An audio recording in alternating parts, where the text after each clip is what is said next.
She had just boarded Flight 219 to San Diego, calm, collected, silent in her strength. But within minutes, a white passenger pointed at her and said, "I don't feel safe sitting next to her." No evidence, no provocation. Just her skin, her seat, and his fear. What he didn't know, the woman he tried to have removed wasn't just anyone. She was a federal judge under protection by U.S. Marshals. And the moment they stood up, everything unraveled.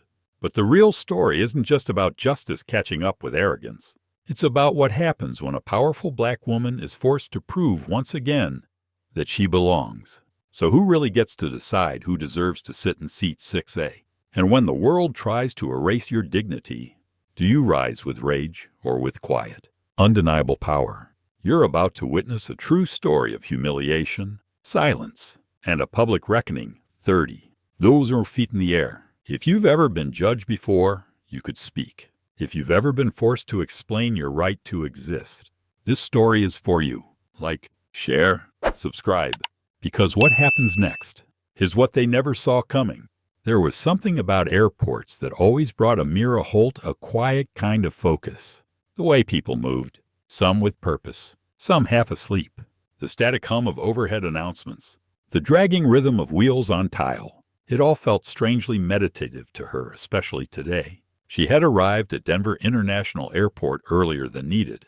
As always, Terminal B, Gate 6A. The early morning sun was still stretching across the polished windows, casting orange and lavender reflections across the rows of empty chairs. Flight Evergreen Airways 2287 to San Diego wasn't boarding for another 40 minutes. Still, Amira liked to be early. It gave her time to watch, to breathe, to collect her thoughts. She sat near the window, a paperback in her lap, unopened. Her phone lay beside her, buzzing occasionally with emails and court calendar alerts. She ignored them for now. Instead, she watched. A family with 2 kids and matching dinosaur backpacks. A man in tech company swag pacing while talking into an AirPod. An older woman trying to explain FaceTime to her granddaughter. The world condensed into a departure gate. And then, in the glass reflection, Amira saw herself, a tall, poised woman in her late 30s. Hair in soft, natural coils pulled back. Navy slacks, a gray-blue sweater, leather shoulder bag. She looked comfortable. Someone might mistake her for a university professor or consultant. No one would guess the truth, not at first glance. Amira Holt was a federal appellate judge, recently assigned to a string of dangerous cases involving narcotics trafficking and corruption at state level. Her name had surfaced on online hate forums. Threats had followed, some vague, others precise. The Marshals had stepped in without hesitation. She had protested at first, insisting she could handle herself. But after a credible threat against her home, one that included her license plate and walking route to work, she agreed. Now, wherever she traveled, 2 marshals accompanied her in plain clothes. They never sat directly beside her. They rarely spoke to her, but they were always there. This flight to San Diego was for work. Again, hearings, motions, another full docket. But Amira was also carving out a day and a half to sit by the ocean if she could. Just enough time to remember her breath. As if on cue, she glanced over her shoulder. Marshal Reese, seated just 2 rows behind her, nodded once, a subtle acknowledgement. He was dressed like a weary traveler jeans, windbreaker, tablet in hand, but his eyes never stopped moving. Further down the row, near the gate desk, Marshal Torres leaned against a pillar, younger, sharper in profile, beanie pulled low, coffee in hand, eyes occasionally scanning the seated passengers. To anyone else, they looked like strangers, but to Amira, they were the quiet boundary between her and danger. She returned her gaze to the tarmac. Outside, a ground crew vehicle rumbled by. The boarding ramp clicked into position. A new wave of travelers began gathering. That's when she saw him, the man who would become a crack in her otherwise composed day. He was tall, early 60s, white, wearing a crisp blazer over a polo shirt, khakis that screamed affluence. His hair was combed with precision, but his eyes were hard, fixed, and they were locked on her. Amira tilted her head slightly, unsure whether to respond.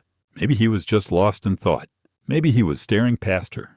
But then he sneered. Not an accident, not confusion. A slow, curling expression of pure disgust. Amira felt it like a cold draft across her shoulders. She turned away, pretending not to notice. Her hands rested calmly in her lap, though her pulse ticked slightly faster. She'd seen that expression before in courtrooms where she ruled against powerful men, in boardrooms where her intelligence was met with silence, in parking lots late at night. It said, "You don't belong." The overhead speaker crackled. "Ladies and gentlemen, Evergreen Airways Flight 227 to San Diego will begin boarding in 10 minutes. Please have your boarding passes and ID ready." Amira exhaled slowly. From her peripheral vision, she noticed Marshal Torres shift his stance. Just enough. He had seen the man too. Noted the look. His fingers tightened slightly on his coffee cup. They were ready. Amira didn't want them to intervene. Not yet. There had been no words exchanged. No threat. Only a look. And she refused to let a stranger's scowl define her state of mind. But inside, she felt it, the unmistakable flicker of anticipation. Not fear. Not yet. But something preparing itself. She reached for her phone and scrolled. News alerts. Docket updates. Nothing could hold her attention. Instead, she opened a photo folder and stared at an image she kept with her always. Her mother's handwriting on a note card, dated from years ago. "Walk like you belong." "Because you do." Amira's throat tightened. She closed the image, locked her phone, and stood when her boarding group was called. As she approached the gate, she saw the man again. Gregory Landon, though she didn't know his name yet, was already in line. 3 passengers ahead, still glancing over his shoulder, still frowning. Whatever his issue was, Amira told herself it wasn't hers. Not yet. The moment Amira Holt stepped onto the jet bridge, a familiar stillness returned to her body, the ritual of flying. Something she used to love before her name made headlines. Her heels made soft, assured clicks against the metal walkway. Every movement was intentional, unhurried. She nodded gently at the flight attendant at the door, who offered a cheerful, "Welcome aboard, ma'am. Seat 12B, main cabin aisle. Not first class, not business, just somewhere quietly in the middle." It was her preferred way to travel, not because she didn't qualify for upgrades, but because it kept her closer to people. She had never been someone who felt comfortable behind velvet curtains or sipping champagne in a reclined pod. That level of separation from the public always unnerved her more than any economy seat could. She slid her bag into the overhead bin, taking out only what she needed. A slim leather folio, her book, noise-canceling headphones she wouldn't use. She rarely played music, just wore them like armor. As she sat, she folded her coat across her lap and glanced across the aisle. Her heart sank. Gregory Landon. 2 rows ahead, he was placing his carry-on above his seat 12C, same row. Direct eye line. She watched the way he moved. Sharp, annoyed gestures. Elbows out, sighs drawn deliberately louder than needed. The kind of man who believed space belonged to him, and anyone else was an intrusion. Their eyes met for just a second. Amira gave the smallest nod of courtesy, the kind strangers offer one another when they realize they'll be sitting close for hours. He didn't return it. Instead, he gave her a once-over that stopped short of a full glare. His lip curled slightly. Then he dropped heavily into his seat and began adjusting everything around him with barely contained frustration. Window shade up, then down, then back up. The tray table came down before takeoff twice. His knee bounced. His neck craned toward the aisle. It would have been easy to write off his nerves. Lots of people got twitchy before takeoff. But Amira had met too many men like him in her courtroom. Men whose discomfort wasn't from the aircraft, but from who was sitting next to them. She could feel it. That quiet, crawling tension that started in her stomach and crept up the back of her spine. She tried to steady her breathing, focusing on the anchor points. Feet flat on the floor, spine upright. Hands resting gently in her lap.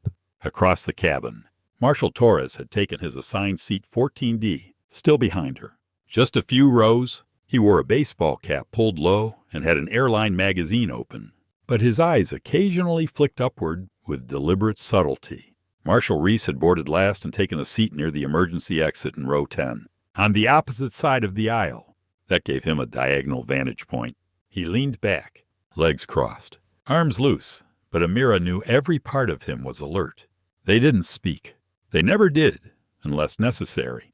But the comfort of their presence was something she hadn't realized she needed, not until today. The final passengers trickled on. The overhead bins began to shut. Cabin doors sealed with a gentle thud. The familiar series of clicks and metallic sighs followed as flight attendants prepared for pushback. And then, the seat beside her filled. A woman, maybe early 30s, settled into 12A. The window seat? She gave Amira a warm smile. "Hi there," she said kindly. Amira returned the smile. "Hi." No tension, no weight behind the words. Just a normal, pleasant exchange between strangers. She let out a breath she hadn't realized she'd been holding. The pilot's voice came over the speaker. "Good morning. Ladies and gentlemen, welcome aboard Evergreen Airways Flight 227, nonstop to San Diego. Weather looks fair most of the way. Just a small storm system north of Albuquerque. We'll be routing around." As the engines roared to life and the aircraft began backing away from the gate, Amira allowed herself a few quiet seconds of imagined peace. But just before takeoff, Gregory Lannon shifted in his seat, glanced at her again, and muttered under his breath, "Just letting anyone board these days." The words were soft, but laced with something unmistakable. She didn't respond. She just kept looking forward. But inside, her thoughts rippled like dropped stones in water. Meet me. What exactly does he mean by anyone? Am I being paranoid? Or is this real? Should I say something now? Or wait? What if he escalates and I don't respond at all? Will that seem weak or wise? These were questions Amira had learned to live with, a quiet storm of calculations, always just below the surface. She shifted slightly in her seat, glanced briefly back toward Marshal Reese, who blinked slowly, acknowledging the movement. No need to panic. Not yet. Just watch. As the wheels lifted from the runway and the aircraft rose into sky, Amira closed her eyes. Not to sleep, not to rest, just to ground herself. In her mind, she went to the beach in La Jolla, the sound of surf, the smell of salt, the way sand felt under her heels. That was what she was flying toward. But in her chest, a different current had begun to pull, and she knew instinctively this flight would not be simple. Not for her. Not this time. At 35,000 feet, silence can sound like suspicion. The soft whir of the engine, the click of a tray table, the rustle of a snack wrapper, all harmless sounds, unless you're already listening too closely, unless you've already been made to feel like you don't belong. Amira Holt sat in her aisle seat 12B, pretending to read the same paragraph of her book for the third time. Across the aisle, Gregory Lannon shifted again. His elbow now hovered just enough into the aisle to make himself larger. His shoulder, rigid. His body, a wall of disdain. She didn't look at him, but she could feel his eyes. Not curiosity, not boredom, but calculation, judgment. Earlier, during takeoff, he had muttered about letting anyone on board. Now, 20 minutes into the flight, he hadn't spoken again, but his silence felt heavy, loaded. The kind of silence that waits for an audience to grow before it turns into something louder. Amira had seen this before. In deposition rooms, in court lobbies, in grocery store parking lots when someone didn't like the look of her or the way she carried herself. People who didn't need a reason to hate. They just needed a target. She tried to refocus on her reading, but the words were swimming. Her seatmate in 12A was already dozing. Her head leaned lightly against the window. The cabin lights dimmed slightly as the flight attendants began their beverage service. It should have been a simple morning flight. But as one cart creaked closer down the aisle, Gregory leaned slightly forward in his seat. His voice dropped low, but just enough for Amira to hear it as he turned toward the aisle. "I paid for peace and quiet, not social experiments." The words weren't addressed to anyone. But they weren't private either. Amira blinked. For a moment, she felt the familiar split forming in her chest. The division between her duty and her dignity. No. Do I answer that? Ignore it. Correct him. Call for help now. Mukti. She'd been trained for this. Not in law school, but in life. The careful calculus of being visibly black in public, particularly in elevated spaces planes, conferences, government buildings. You learn to measure each reaction. Too quiet.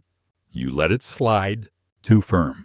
And you make a scene. Her fingers rested gently on her folio. She imagined it as a pressure valve containing the words she wanted to say, but wouldn't. A flight attendant approached. Good morning. What can I get for you? Amira smiled gently. Just water, please, with ice. Gregory asked for ginger ale. His tone was clipped. His eyes never left Amira. When the flight attendant handed her the water, he let out an audible scoff. Always some special request. This time, Amira looked at him, not with anger, but with precision. Her voice was calm, measured. I asked for ice. It's on the menu. Gregory didn't flinch. He just stared, as if her very presence was the offense. And then, slowly, he leaned just enough to speak under his breath again, but not so quietly that she wouldn't hear. You people always think the rules don't apply. Amira's grip tightened around her cup. The ice rattled. That phrase you people struck a nerve like a live wire. It wasn't new. It was coded. Tired. Old. But in 2025, on a public flight, it still hurt the same. She could feel her throat tighten, her ears warm, her thoughts blur. She didn't want to react emotionally. She didn't want to seem hostile. She didn't want to give him what he wanted. And yet, she couldn't let it slide either. So she turned just her head and said with quiet, even tone, Sir, I don't know what you think gives you permission to speak to me that way, but I'm not here for your commentary. Gregory's eyes narrowed. His hands tightened on his tray table. He gave a soft, mocking laugh. Of course not. You're here to play the victim. From 3 rows back, Marshal Torres straightened ever so slightly. His magazine closed in his lap. 2 rows forward, Marshal Reese shifted a knee outward, barely perceptible, but purposeful. The air around them thickened, charged with something electric but contained. Amira glanced toward the overhead panel, pretending to check the seatbelt sign. What she was really doing was measuring distance. 1 step to the aisle, 2 steps to the rear galley, 3 to be seen. But she didn't move. Not yet. The flight attendant returned with snack boxes. Amira declined. Gregory took one. His fingers snapped the plastic lid open with impatience. There was a flicker of movement from the row ahead. A young woman, maybe late 20s. Asian American turned slightly in her seat. She had heard enough. Her eyes met Amira's, and she gave the smallest nod. Not intruding. Just there, a witness. That was all Amira needed in that moment. Her pulse slowed. She sat upright, shoulders relaxed, spine lifted. She wasn't alone. Gregory chewed loudly, as if to reclaim space with sound. But for now, the fire in him had dimmed. Maybe he was waiting for something or someone to give him an excuse. Itingi. Amira reached for her book again. She wasn't reading it, but she held it like a signal. This is my space. You can't take it. Outside the window, the sky was clear, clouds like whispers across a deep blue canvas. Inside the cabin, the turbulence hadn't started yet, but Amira knew it was coming. She didn't answer when he grunted again. The plane had reached cruising altitude now. A smooth hum replaced the thrum of acceleration. Passengers were loosening their belts, checking their phones for offline content, and slipping into books or boredom. But Amira Holt was neither distracted nor relaxed. She sat very still, because sometimes silence was strategy, and sometimes it was survival. Across the aisle, Gregory Lanton shifted with theatrical discomfort, muttering to himself just loud enough for nearby passengers to catch fragments. People like that always get a pass. No respect anymore. Ridiculous. It was the kind of bait Amira had seen 100 times. Words tossed out like lines, just to see who bites. This time, she didn't. She remained centered, hands folded on the book in her lap, eyes forward, chest rising and falling in controlled rhythm. Her stillness was not submission. It was strength. But not everyone understood that. The woman in 12A, her seatmate, stirred and looked around with mild confusion. Perhaps sensing the tension, she glanced toward Amira, then to Gregory, and back again. Her brows pulled slightly together, but she said nothing. From row 14D, Marshal Torres observed without reacting. He had seen Landon's body language harden. The shifting, the subtle leans into the aisle, the darting glances at Amira's shoulder, her hair, her hand when she reached for her water. It was all unspoken, but not invisible. And 2 rows ahead, Marshal Reese adjusted his seat slightly. Not dramatic, not alarming, just enough to give him a clean line of sight toward Gregory's tray table. His hands, his feet. Amira knew they were watching. And yet, something in her still stung with that familiar isolation. Because until someone raised their voice, Until someone broke a rule, until there was something officially actionable, she had to sit in it, absorb it, swallow it. She thought about speaking to the flight attendant. But then what? Say what? Exactly. He's making me uncomfortable. It wouldn't sound like a threat. It wouldn't sound like a safety issue. And the weight of her blackness would hang in the space between them, unspoken but fully present. She'd lived this script before. If you're too calm, you're overreacting. If you're too assertive, you're the problem. If you say nothing, you carry it alone. Nah. Just breathe. She heard her mother's voice in her head, soft and steady. That tone she used to use when Amira came home from middle school, angry after someone asked if her braids were real or if she'd ever been to jail like her cousin. Her mother would sit her down, pour sweet tea over ice, and say gently, "I raised you to rise, not react." Amira blinked once. She uncrossed her legs and crossed them again, slowly, deliberately. Gregory scoffed again. The flight attendant passed by with a trash bag, gathering cups and napkins. When she leaned toward Gregory's row, he whispered something low. The attendant's brows pinched, but she gave a neutral nod and kept moving. Amira didn't ask what was said. She didn't need to. She knew the type. He was preparing the narrative.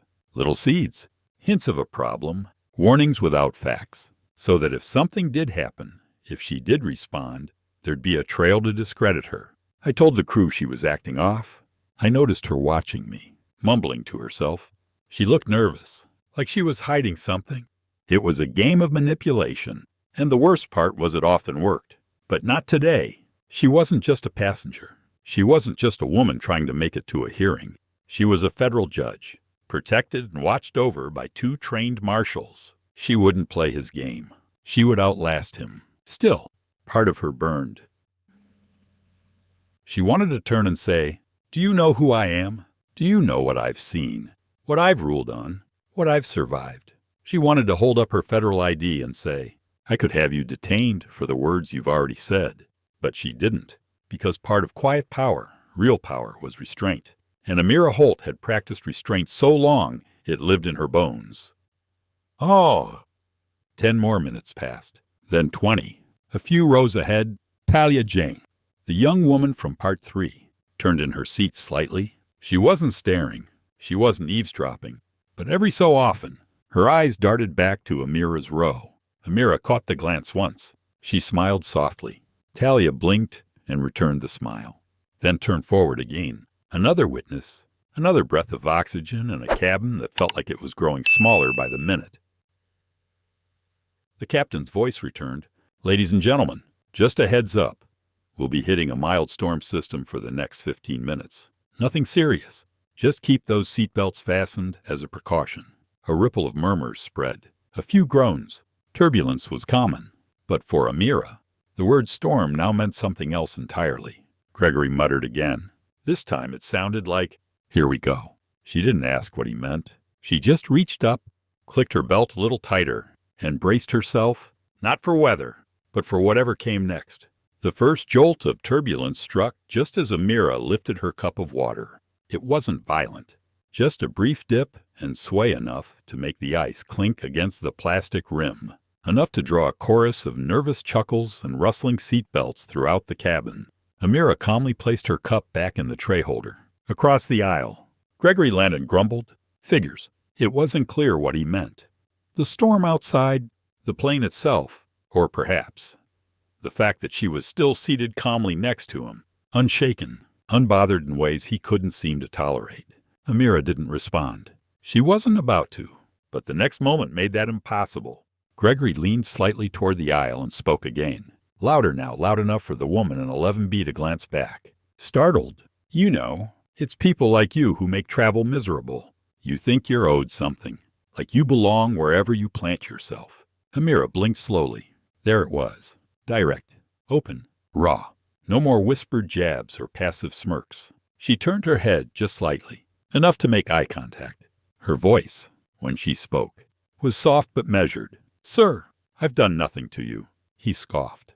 "Existing is enough." She inhaled through her nose, let the breath stretch the silence between them, then released it quietly, as she had been trained to do through law, through grief, through experience.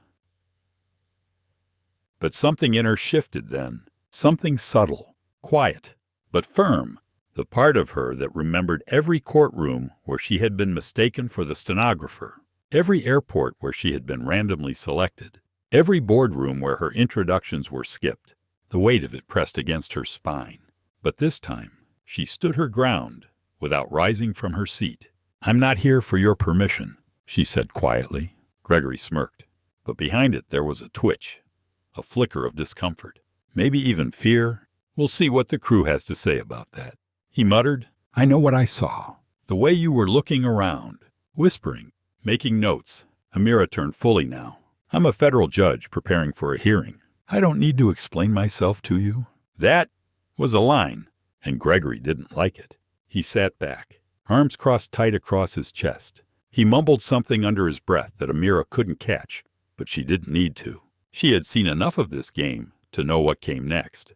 He would complain to a flight attendant, twist her calm as arrogance, frame her stillness as suspicious, all while playing the part of a concerned, rational citizen.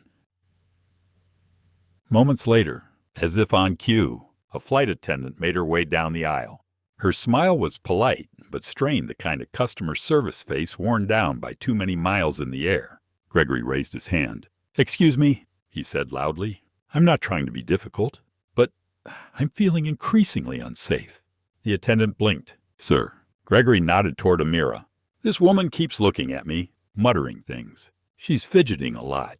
Has her phone open to some pretty disturbing notes. Honestly, I'm not sure she should even be on this flight." Amira didn't speak at first.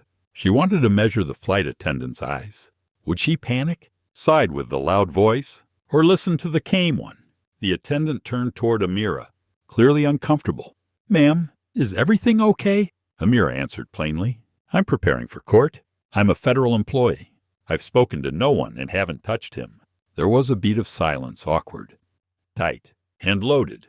Gregory spoke again, voice rising. "She's being evasive. I want to request a seat change, or have her moved." The woman in 12A, Amira's seatmate, stirred fully awake now. She looked between them, then raised her hand slightly. "Sorry. I've been sitting next to her this whole flight. She said nothing. She hasn't done a thing." Another voice joined in. Talia Zhang, 2 rows ahead, turned and said clearly, "I've heard what he's been saying. It's not her causing the problem." The flight attendant hesitated. Her hand tightened on the drink cart. She looked back toward the galley, as though hoping for backup. But then Marshal Reese stood. Not fast, not loud, just deliberate. He walked forward, calm as sunrise, and said evenly, "I've been seated 2 rows ahead of this woman the entire flight. She's done nothing wrong. She's been polite, composed, and entirely quiet." Gregory stared at him, confused. "And who are you?" Reese gave a subtle smile. He leaned down slightly and whispered something into the flight attendant's ear. Her eyes widened just for a second. Then she nodded. Reese gave Gregory a look that wasn't a threat but wasn't soft either. "Please return to your seat, sir." Gregory opened his mouth but stopped himself. There was a new tension in the cabin now, the kind that forms when a lie begins to fall apart. As Reese returned to his seat, Amira felt her hands tremble slightly in her lap, not from fear, but from restraint, from the pressure of holding it all in when the world expected her to carry it with poise. She could still feel Gregory's eyes on her, burning with embarrassment, rage, but the tide had shifted. She wasn't alone anymore. There were eyes that saw, voices that would speak, and somewhere deep within her, something small and powerful whispered, "Hold your line." Making mo. Later, when the flight attendant returned, she crouched slightly beside Amira's seat. "I apologize for the disruption," she said softly. "You've been nothing but courteous." Amira nodded once, her voice even softer. "Thank you for listening." The attendant glanced toward Gregory's seat, then back to Amira. "We're keeping an eye out, and if you need anything, just press the button." Amira nodded again. The woman moved on. Across the aisle, Gregory muttered something indecipherable. But it didn't matter now, because something had shifted, and it wouldn't shift back. Gregory Landon wasn't finished. He sat with his arms crossed and jaw locked, a tight line pressed into his face, like the lines in a court transcript, sharp, deliberate, meant to leave a record, even after the witnesses had spoken, even after the flight attendant had apologized, even after the man he didn't know was a federal marshal had stood up and called his bluff. He still simmered, because that kind of man didn't seek truth. He sought control, and when the room or the row no longer bowed to his version of the story, he started rewriting it. Amira Holt kept her posture upright, spine straight, feet flat. She hadn't said another word. The restraint had become exhausting, but she knew the fight wasn't over. Not yet. She could feel Gregory's resentment swirling beside her like stale air. Every breath she took in that seat beside him seemed to enrage him further. Boh! It happened during the next beverage round. The flight attendant, Nina Carr, she'd later learned, offered Amira a second cup of water. Gregory sat still for a moment, until Nina moved past him. Then he stabbed the call button. A chime echoed. She returned. Smile thinner now. Yes, sir. Gregory gestured toward Amira without even looking at her. I need to file a formal report. Nina blinked. A report? About what? Sir, she's harassing me, whispering about legal targets, something about gangs and wiretaps. His voice was louder now, loud enough that heads turned. She even said, We'll see who makes it off this plane. I'm sorry, but I'm not going to wait until she does something worse. Amira froze. The lie hit her like cold water. There it was. The performance, the transformation from hostile whisperer to frightened accuser. He looked not angry now, but concerned. Calculated fear. Just enough drama in his voice to turn the cabin's heads without shouting. Amira turned slowly toward Nina, her voice like stone covered in velvet. That never happened. Gregory laughed too loud. Oh, come on. She's been watching me this whole flight, typing things, giving signals to people. Who knows what she's planning? And that was the pivot. Who knows what she's planning? That language, those implications, the oldest trick in the book of racial suspicion. Bedimtoin. Amira looked past the flight attendant for a moment, scanning the aisle. Marshal Torres had risen slowly from his seat near the back. Marshal Reese was already halfway down the aisle, calm as ever. They hadn't drawn attention to themselves, but they were moving. Amira's voice stayed level, but her hand trembled ever so slightly on the armrest. I've said nothing to this man. I haven't raised my voice. I've been documenting court notes. Yes, but nothing involving him. Nina swallowed, clearly torn. Passengers were now fully alert. A few had started filming with phones. Not obviously, but with that subtle tilt that always betrayed the lens. Gregory gestured again, this time with open palms. Look, I'm not trying to cause drama. Okay, I'm just saying, if she's doing something suspicious, it's your job to act. I'm a taxpayer. I have rights. Dof Wobiner. I'm a taxpayer. I have rights. The irony struck Amira like a nail through glass. He'd spent the last hour harassing a woman doing nothing, and now played the victim, because the law, in his eyes, had always been his to summon, not to face. Mathemin, why, Nina, to her credit, took a step back. I'm going to check with the lead, she said, voice tight. Gregory leaned back like a man who believed he had just won something. Amira sat still, her pulse now rapid, her throat dry. But she wouldn't crumble here. No, not because of him. Not after everything she had been through: cases, threats, late nights in courtrooms where cartel members stared her down from across the aisle, smiling with thin lips and dead eyes. And yet here was Gregory Landon, accusing her of being the threat. Baltaning saw me. Ma'am, it was Marshal Reese. Soft voice, calm expression.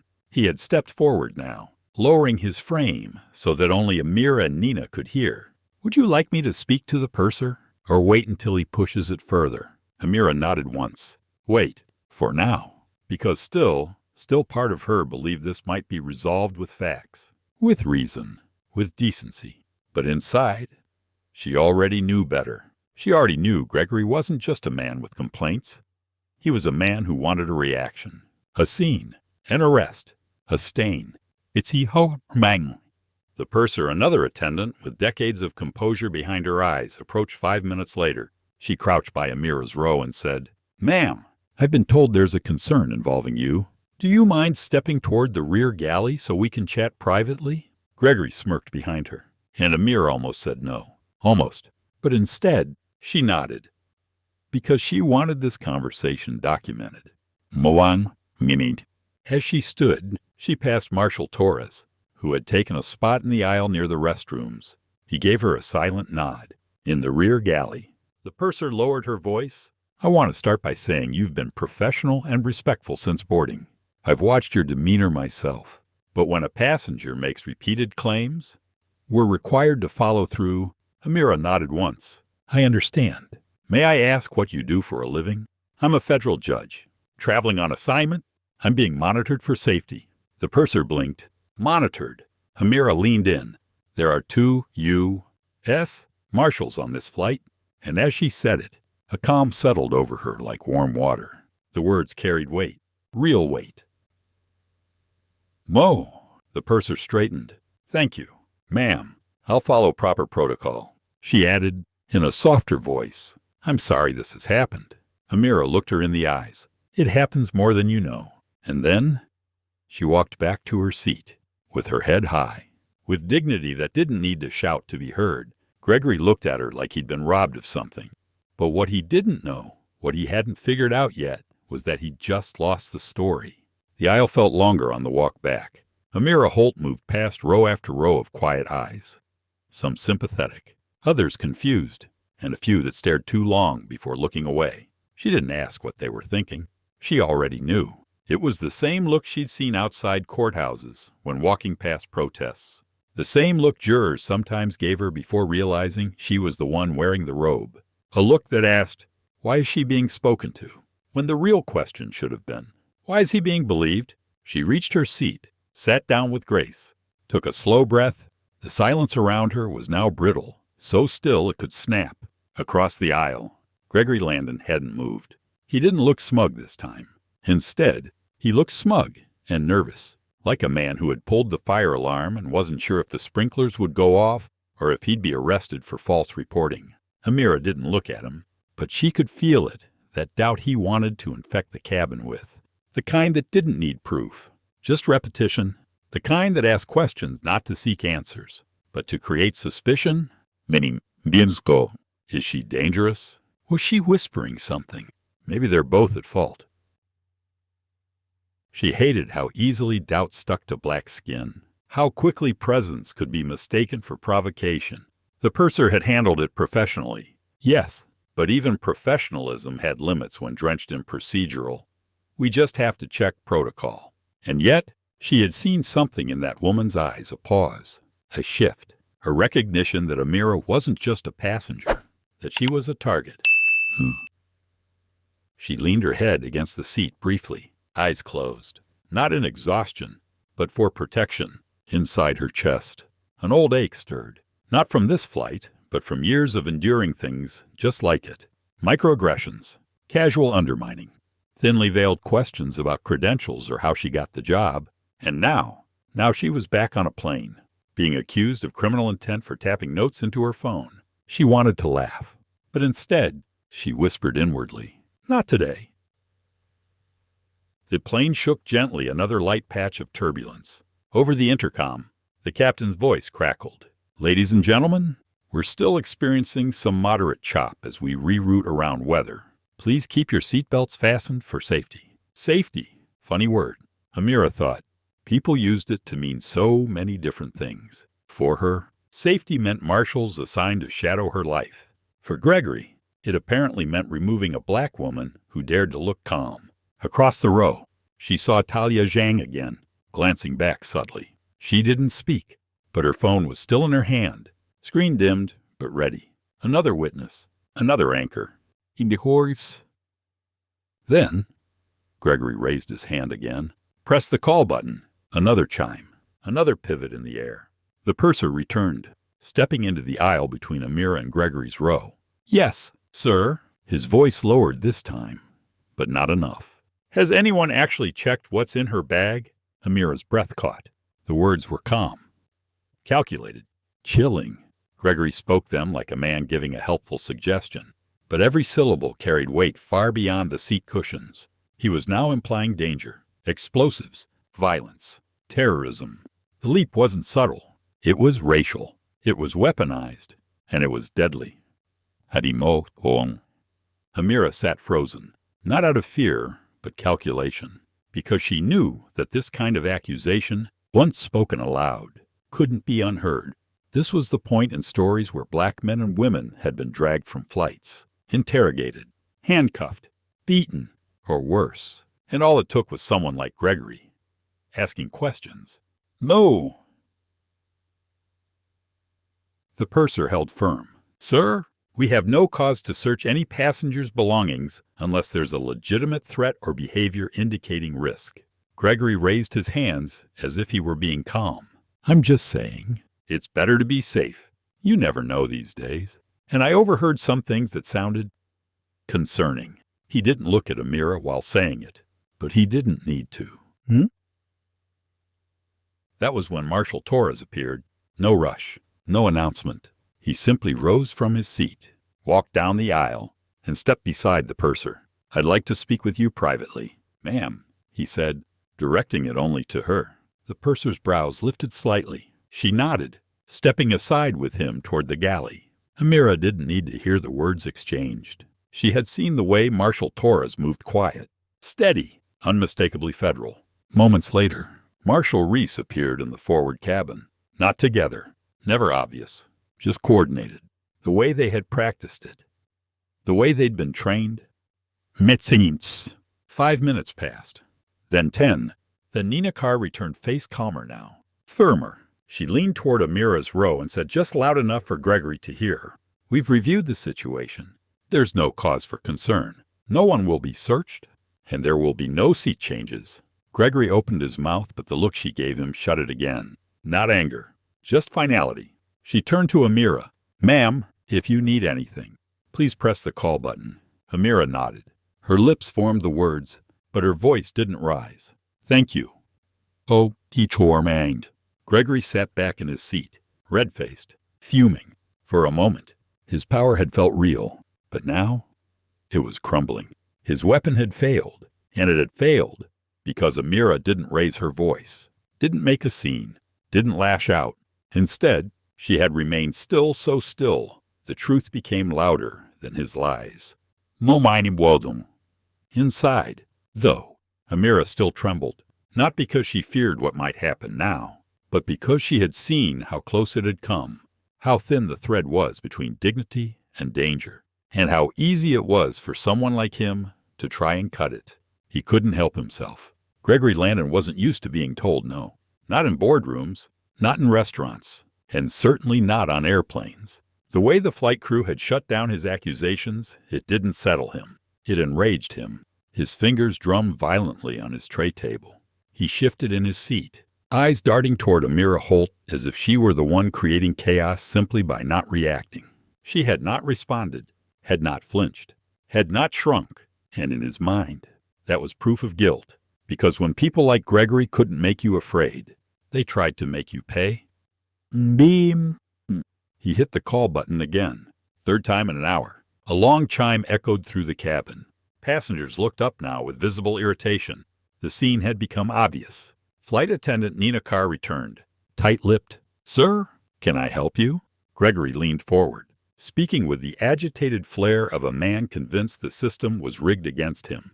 You're not listening. I said I overheard her talking about court. Threats. Wiretaps, whatever it was. She's obviously planning something. That other man, he defended her too quickly. You should check them both. His voice was rising now. Nina's patience was paper thin. Sir, I've informed our lead, and everything has been documented. There is no evidence of a threat. Oh, come on, he barked. You're going to ignore this. Ignore me. Several heads turned. A toddler whimpered nearby. Amira didn't move. She stared straight ahead, shoulders square, chin high. But her pulse thudded in her ears. This was it. This was the moment the escalation became public. She could feel every word in her throat, every defense, every rebuttal. They sat behind her teeth like a storm, but she refused to let them loose, because that's not how power moved. Not hers. Not today. Nani Michobo. Gregory stood up. The seatbelt sign was still on. The plane hit a small bump. Nina held out a hand. Sir, I need you to remain seated. No, he snapped. You people aren't doing your jobs. I want to see the captain. I want law enforcement waiting when we land. You're going to regret ignoring me. And that was when it happened. Marshal Reese stepped into the aisle. Came quiet. His jacket opened slightly. A badge glinted against the cabin light. He held it up just enough for Nina and Gregory to see.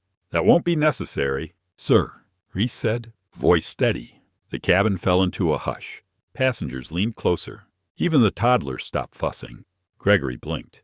Confused. What is this? Who are you? Reese didn't raise his voice. I'm with the United States Marshals Service, and I can assure you there is no threat on this flight. The words dropped like weight. Nina exhaled. A woman in the next row whispered, Oh my God. Gregory took a full step back. You're a marshal? That's correct. Why didn't you say anything earlier? Reese didn't move. Because up until now, you were just being disruptive. Now you're attempting to incite panic. Gregory's face flushed deep red. This is insane, he muttered. You're probably part of it. She could be. She's a federal judge. Reese cut in. Still calm. Traveling under our protection. The words were clear, undeniable. Several passengers audibly gasped. A man in 14C muttered, Jesus. Talia Dong lifted her phone just a little higher, thumb hovering over the record button. Amira said nothing. She didn't need to. The truth had walked into the aisle and spoken for her. Gregory's mouth opened, then closed. His voice faltered. Well, I didn't know. That's the problem, Reese said. He nodded once to Nina, then turned back toward his seat. Remain seated, he added to Gregory, the only trace of command in his otherwise composed voice. Gregory sat, hard, shoulders trembling now not with fear, but humiliation. His power had vanished. His authority, undermined by a badge and a single sentence. And Amira, the woman he'd tried to frame, eject, and smear was now beyond untouchable. She was protected, and worse. He had revealed himself to be the danger he kept claiming she was. A minute passed, then two. No one spoke. Then the murmur started low, unsure, but spreading like heat through the cabin. Passengers whispering, sharing glances. Someone whispered Marshals. Someone else said Judge. Amira breathed deeply, still staring forward. Not victorious, not smug, just steady, because she hadn't needed to raise her voice to be heard. She had simply endured until the truth arrived in uniform. In points. Marshal Torres walked past a few rows, glancing at Reese. No words, just a nod exchanged. It was enough. Gregory didn't say another word for the next 30 minutes. He stared out the window like a man trying to escape through glass. Amira stayed still, inside her. A storm raged. But outside, she was a mountain. The air in the cabin had changed. It wasn't just quieter. It was heavier, more aware of itself. The moment the badge came out, the story flipped. Now, eyes that once wandered toward Amira Holt with suspicion drifted with something else. Not guilt, not sympathy. Just a new calculation, because now they knew. They knew who she was. And the shift in recognition stung more than the insult. Amira stayed seated, straight-backed, hands clasped in her lap. But her heart, it was racing, not out of fear, but out of everything she couldn't say. You didn't defend me when he raised his voice. You didn't stop him when he called me aggressive. You sat there, waiting to see what I'd become, before deciding how to feel about me. The thing about racism in places like this, it was never just the loud voice. It was the silence that followed it. The silent rows of people who chose not to intervene. The sideways glances. The people who thought, maybe she did something, just because someone else said it louder. Amira felt every quiet judgment as if they had been spoken aloud. Even now, after the reveal, some of them were still doing the math. A judge? Then she must be the exception. That, too, was a wound. Across the aisle, Gregory Landon had folded into his window seat like a crumpled brochure. His pride had nowhere to go, but that didn't mean it was gone. Amira had seen it before. Men like him didn't shrink. They seethed. He wasn't sorry. He was cornered, and in that corner, he was dangerous. She turned her face just slightly enough to see him out of the corner of her eye, and for the first time, he looked back. No words, just a glare, a boiling one. And in that look, She saw something worse than hatred. She saw entitlement denied. Matsits, you embarrassed me. You should have stayed quiet. You're supposed to be grateful we let you on this plane. Me. The fact that she hadn't raised her voice made it worse for him, because he had lost, and she had never even stood up. Bwang. The purser returned with 2 waters, handing one to Amira without a word. Her eyes lingered just a second too long. Was it respect? Was it regret? Amira didn't know anymore. She nodded gently. Thank you. The woman walked away. Marshal Reese was now seated again, reading a magazine. Marshal Torres gave her a glance of reassurance. Nothing performative, just solidarity. She let her breath out through her nose. Not relief, just survival. The captain's voice returned over the intercom. Folks, we're beginning our descent into San Diego. We ask that you remain seated with your seatbelts fastened for the remainder of the flight. Descent. The word felt layered. The plane was going down, but so was the weight of the last hour. And still, the ache inside her hadn't lifted. AT. Because even with a badge at her back and federal authority to her name, she still had to prove she belonged. Even now, even here. The marshal leaned slightly over her seat, voice low. You all right?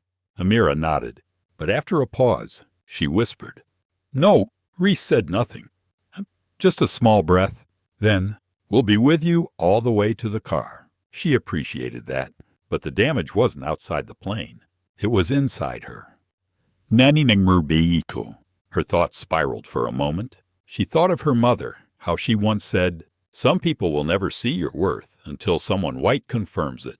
She thought of the courthouse steps, the protest signs that used to read bias bench when they learned a black woman was presiding. She thought of every juror who called her articulate, every email that started with not to be racist, but every assumption that said, you don't look like a judge.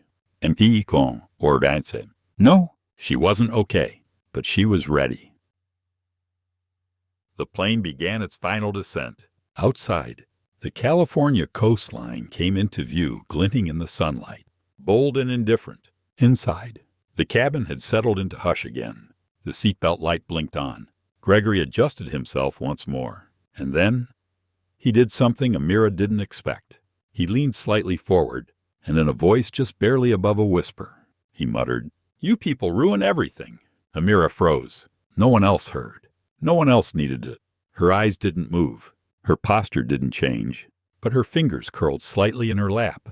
And then, one thing, she smiled. Not out of joy, not out of triumph, but because it confirmed everything. Everything she knew, everything she had carried. He hadn't learned a thing, but she had learned something sharper. Some battles aren't meant to be won in front of an audience. Some are won when you don't rise to meet the cruelty, when you make the cruelty reveal itself. The wheels touched down. Rubber hit runway. The brakes hissed, and a new chapter began. Not because anything had ended, but because Amira had walked through fire again, without ever burning. The plane slowed to a quiet crawl. The mechanical hum of flaps retracting and wheels rolling over tarmac was the only sound filling the cabin, until the ding of the seatbelt sign finally turned off. A strange stillness followed. No one rushed to stand. No bags were pulled from overhead bins. It was like the passengers, consciously or not, were waiting for something. And they were. Amira Holt remained seated, not out of fear, not even fatigue, but because this time she didn't have to go first. Let others move. Let the silence sit with them. Let the discomfort breathe a little longer. Behind her, Marshal Reese rose, adjusting the navy blazer that now unmistakably revealed his badge and service weapon. In front, Marshal Torres did the same. Calm, methodical. There was no announcement, no grand declaration. Just presence, and presence, in this case, was enough. Oh. Gregory Landon hadn't moved. His hand clutched the edge of his seat like he might sink into it if he waited long enough. He didn't make eye contact with Amira, but she could feel the heat of his shame, or maybe just his anger clinging to the air between them. She had been the storm he tried to start, and the one he couldn't control. Many so by you won't see. The door to the aircraft opened.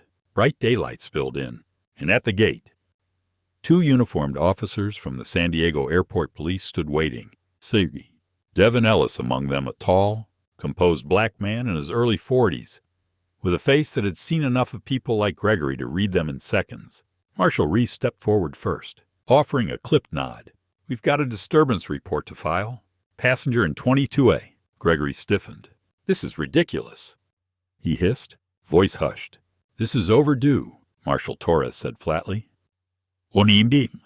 Nina Carr, the flight attendant, moved up the aisle carefully, in her hand a printed incident form, and trailing behind her camera still in hand, Talia Zhang. She wasn't recording anymore, but she was present, and that presence, that mattered. Talia stood beside Amira now, soft voice breaking the tension. Miss Holt. Amira turned. Yes, I just wanted to say, I saw what happened. I saw all of it. And I've got the video, the whole thing. If you need it. Amira paused, then smiled gently. I appreciate that. The world needs to see this stuff. Otherwise, they pretend it's not real. Amira nodded once. I know. You held it together better than I would have, Talia whispered. It wasn't easy, Amira admitted, but I've been practicing. That wasn't just a response. That was the truth. Every day of her career had been a rehearsal for moments like this. Every sideways glance in a courtroom, every whisper after a tough sentencing, every smile that didn't reach the eyes of the white lawyers addressing her as Miss Holt instead of Judge Holt. She'd practiced this grace under pressure 1,000 times, but it still hurt. Outside. Ellis stepped onto the plane, approached Gregory without urgency. Mr. Lambda, we need a word. Gregory tried futilely to straighten his posture. This is a misunderstanding. I'm sure we'll clear it up, Ellis replied, his tone cool and neutral, the kind of neutrality that signaled authority and control. And behind Ellis, 2 officers waited to escort him off. No cuffs. Not yet. But Gregory's walk down that narrow aisle, it felt longer than the entire flight. He passed Amira slowly. Didn't look at her, but the red crawling up his neck, the twitch in his jaw, they were telling enough. He wasn't sorry. He was wounded, and when certain men feel wounded, they look for someone to blame. Amira turned her gaze toward the window. Outside, the tarmac glared in the afternoon sun, but inside her, the chill remained, not because of fear, but because of recognition. This was never just about her seat. It was about what her presence disrupted. To Gregory, she had not fit the role he assigned, and for that, he'd tried to erase her. Passengers slowly began to gather their things now. Murmurs filled the space. But this time, they weren't about Amira. They were about him. And for him. One woman in row 15 leaned toward Nina, whispering. He really thought she was dangerous. A man in the back replied. She didn't even speak. That's what scared him. Another voice. Yeah, she didn't have to. The ripple had begun, and somewhere down the line, those murmurs would become tweets. Those tweets would become headlines. And maybe, just maybe, those headlines would start conversations. Not all justice comes from a courtroom. Sometimes it starts in an airplane aisle, beside a woman who refused to shrink. Marshal Reese stepped back toward Amira. We'll escort you down now. Ma'am! Your driver's waiting at gate security. Amira rose. Talia gave a soft nod. I'll tag you if this goes viral. She joked. Amira smiled. Small but real. Only if the lighting's flattering. The aisle cleared. She walked slow, deliberate between the rows of passengers who had watched it all unfold. And for the first time, they looked at her with clarity. Not pity. Not surprise. Just understanding. And that was progress. The air outside was dry, crisp. San Diego sunlight always had that blinding honesty to it. Unfiltered, unapologetic. Amira Holt stepped into it quietly, flanked by her 2 U.S. Marshals. No one spoke. No one needed to. She walked like someone used to entering courthouses, funeral homes, police briefings, and leaving with more than she came in with. This time, though, she was leaving with the world watching. Marshal Reese opened the black SUV's door for her. Before sliding in, Amira turned back for a moment, just to glance at the terminal. And for a fleeting second, it hit her. That plane, that row, that man. It could have gone very differently if no marshals had been present, if Talia hadn't filmed, if Gregory had escalated just a breath further. It didn't escape her how fragile safety is, even for someone with a federal title and legal power. Main hand in each hole. Once inside, she sank into the leather seat. Quiet. Marshal Torres passed her a bottle of water from the console. We've secured the full cabin footage. And the statement from the crew. She nodded. And Gregory? She asked. Detained, Reese replied. Pending charge sheet. Possible federal offense interfering with flight crew. Verbal assault. Maybe more. A pause. But, he added, They're already spinning it. Of course they are, Amira said quietly. They always do. Chupa. Within an hour, her phone buzzed. Texts, emails. 2 from her assistant, 1 from the court clerk, 1 from her sister. It's all over Twitter. They know it's you. And then, an email from a name she didn't expect. Nadine Givens, senior producer. Spotlight now, national media. Subject, request for on-camera interview written. Incident aboard Flight 219. Amira didn't open it right away. She stared at the header, felt the tension curl in her shoulders, and for the first time since takeoff, she let the weight fall. What did they want? To turn it into a soundbite, a 30-second clip of the angry black woman who somehow managed not to get angry. Did they want her tears, her lessons, her strength? Did they want to call her brave while quietly waiting for her to falter next time? She set the phone down, looked out the window. Palm trees blurred past. So did the headlines that would inevitably come. And yet somewhere beneath the fatigue, beneath the burn of everything left unsaid, there was a small flicker, not of vindication, but of clarity. The world would talk. So what story would they tell? Better yet, who would get to tell it first? Monto, amwysint. Marshal Reese broke the silence gently. You don't have to respond, you know, to any of them. I know, Amir replied. But if I don't, they'll write their version. Exactly. Waniting. There it was. Not a thirst for attention, not ego, but responsibility. Because silence, too, can be weaponized. And she had stayed silent long enough. Boom. By the time they reached her downtown residence, there were 2 news vans parked discreetly at the corner. No cameras yet, just waiting. Predators or witnesses? It was hard to tell anymore. Her phone buzzed again. This time, a voicemail from Talia Zhang. Hi, Miss Holt. I just wanted to check in. If you ever want the footage or, I don't know, even just coffee.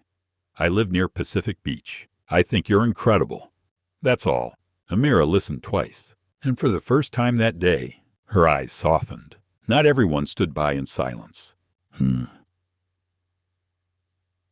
Inside her home, the walls greeted her like old friends. Bookshelves, court awards, family photos, a small hand-drawn picture from her nephew that read, Auntie Amira is a superhero. She wasn't sure about the cape, but maybe, in his world, heroes looked like quiet women with deep breath control.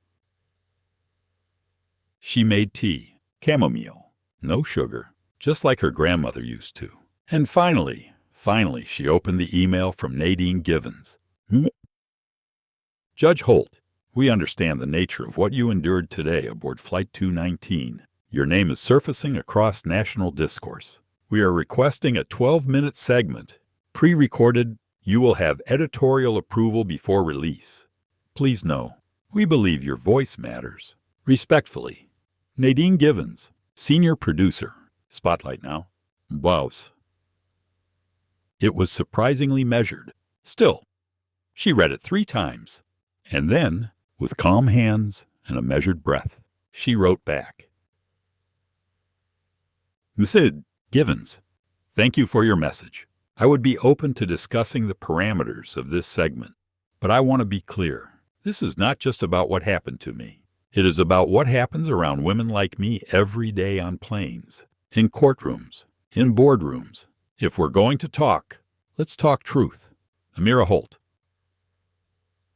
She pressed send, set the phone down, and for the first time since landing, she let the silence comfort her, not choke her, not threaten her, just be. The studio lights weren't bright. They were soft, diffused, respectful. Amira Holt sat across from Nadine Givens, not on a stage, but in a quiet, book-lined recording room in downtown Los Angeles. No audience, no drama, just questions, and a woman finally ready to answer them. When por my name, Nadine leaned forward. Judge Holt, what made you agree to speak out not as a judge, but as a person? Amira didn't flinch, because I knew how the narrative would run if I didn't. She paused. Her voice was steady, but her breath drew in slow. We live in a world where perception shapes truth, and silence is often twisted into guilt. Nadine let the weight of the answer sit. Then, What hurt you most? a longer pause. Amira looked down, then back up. Not the words Gregory used, not even the accusations. It was the recognition that there are still people who see a black woman sitting in seat 6A and assume that presence is a threat, that excellence must be explained, that calm is suspicious, that dignity is defiance. Then, she didn't raise her voice. She didn't cry, but the tremble in the air around her, it was undeniable. I've worn the robe of the law for years. I've sentenced cartel leaders, protected whistleblowers, interpreted the Constitution under fire. And on that plane, all of that meant nothing, because I didn't look like who he thought should be in that seat. The room was still. Even the crew, trained to stay disengaged, stopped moving. Why, Bina? Nadine asked. If Gregory Landon were sitting here now, what would you say to him? Amira looked directly at the camera, eyes calm, tone even. Nothing. A long breath. Some people listen only to their own fear, and they don't deserve the labor of your explanation. Inding and ding. But then her gaze softened. What I would say, though what I would want the world to hear is this: I'm not exceptional. There are thousands of women like me quietly holding this country together. In classrooms, courtrooms, hospitals, and yes, even row 6A. We don't always get to defend ourselves. We don't always have you, Marshals 2 seats away, or a brave passenger filming. So when justice does show up, let it echo for those who couldn't record theirs. In Yoho. She let the silence land.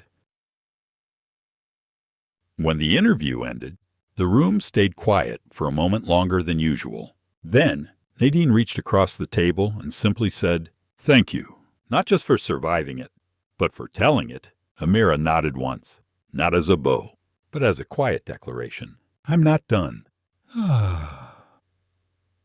Meint Dong Code. 3 days later, the segment aired. 6 minutes went viral. Clips of Amira's poised statements spread across platforms. Some people listen only to their fear. Silence is often twisted into guilt. Let justice echo. They became more than sound bites. They became mirrors. And across the country, the echoes began. A teacher in Tulsa played the interview for her 9th grade class.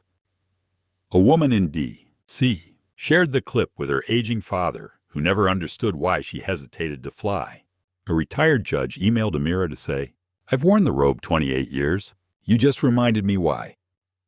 Both. Gregory Landon. He issued a statement through his lawyer, half apology, half denial. The airline suspended him from travel indefinitely. The FAA opened an inquiry, but Amira didn't follow the updates too closely. She had other cases to read, other lives to impact. By team equals. 1 week later, Amira stood at the gate again. This time, not 6A, just a regular seat, no marshals nearby. But this time, she felt something shift. A young girl, maybe 11, passed by with her father. She turned, paused, then whispered, "I saw your video." Amira blinked. "You did." The girl nodded. "You're, come strong." Amira smiled. "Thank you." The father gave a quiet nod of respect. "My daughter said she wants to be a judge now." Amira sat down in her window seat. pulled out a paperback she'd been meaning to read for months. And this time, as the plane lifted into the sky, no one questioned if she belonged there. Deng King T. Because maybe it wasn't about changing the world in one flight. Maybe it was about changing the next girl one seat at a time. There are stories that entertain, and then there are stories that awaken. Amira Holt didn't raise her voice. She didn't retaliate. She let truth walk beside her in silence. And in doing so, she showed the world something powerful. That dignity needs no permission. That presence can be protest. And that justice, when it shows up, echoes far beyond the courtroom or row 6A. But for every Amira, there are countless others who sit quietly, endure silently, and walk away unseen. Let this not just be a story we watch. Let it be a story we carry. So the next time you witness injustice, don't wait for the marshals. Be the one who stands. Drop a comment if this moved you. Like, share, subscribe for more stories that uncover truth, reclaim dignity, and celebrate quiet strength. Because next time, the seat in question might be yours.